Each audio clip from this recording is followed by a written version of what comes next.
If the universe is so incredibly large and so likely to harbor alien life, where is it all? This is the Fermi paradox. Several solutions have been proposed, and I'd like to propose my own. In 2017, a study used statistical models based on Bayesian probability to estimate the distribution of water on planets outside the solar system. According to the study, most habitable exoplanets may be water-covered worlds, with much less land than Earth. It argues that the distribution between planets with large oceans and those with a closer balance between water and land can be explained by anthropic selection. Humans evolved on a planet with the optimal amount of water, since planets with two vast oceans might have less land surface, which would make it harder for technological civilizations to evolve. Even assuming this as true, there is a small but super-Earth exoplanets with a mass much greater than Earth could have enough mass that a scarce surface area on dry land would not be a problem for a hypothetical civilization.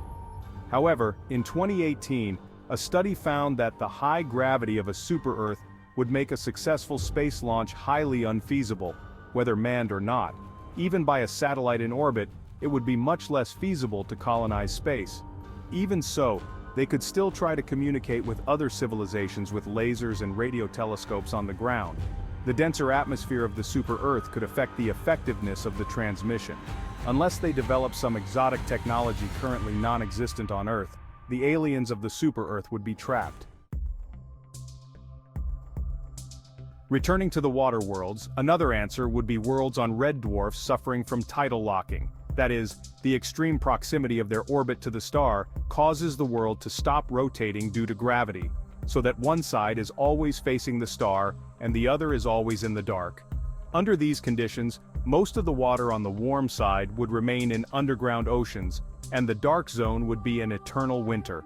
The boundary between the two zones would have liquid water where life could emerge.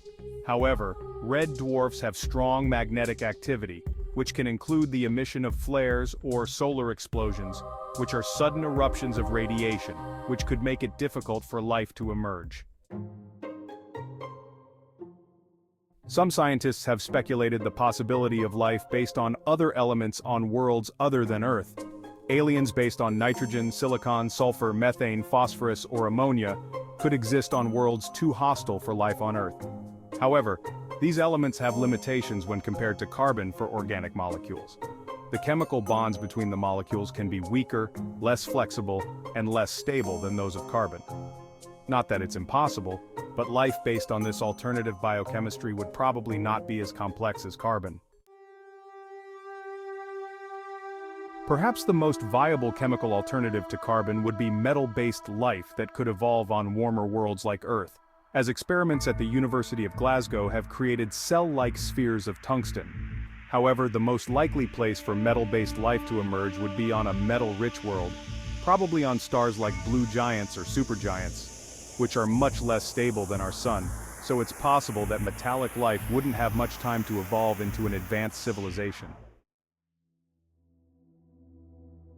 In 2020, scientists at the City University of New York hypothesized that life based on cosmic necklaces composed of magnetic monopoles connected by cosmic strings could evolve inside stars.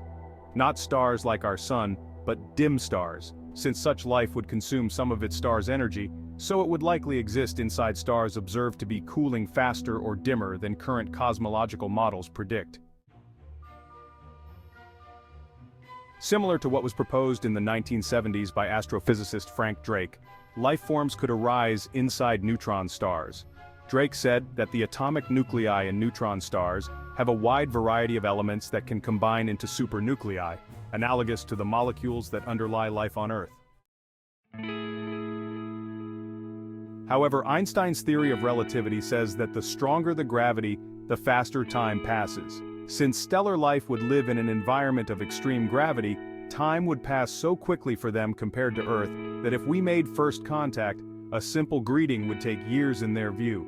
In fact, Drake suggested that stellar life might not understand life on Earth as life for the same reasons that stellar life sounds bizarre to us. With time accelerated, they probably move much faster, so it doesn't make sense to make contact with us. To better understand some of the ideas in this video, see the links in the description. If you liked it, remember to like and share.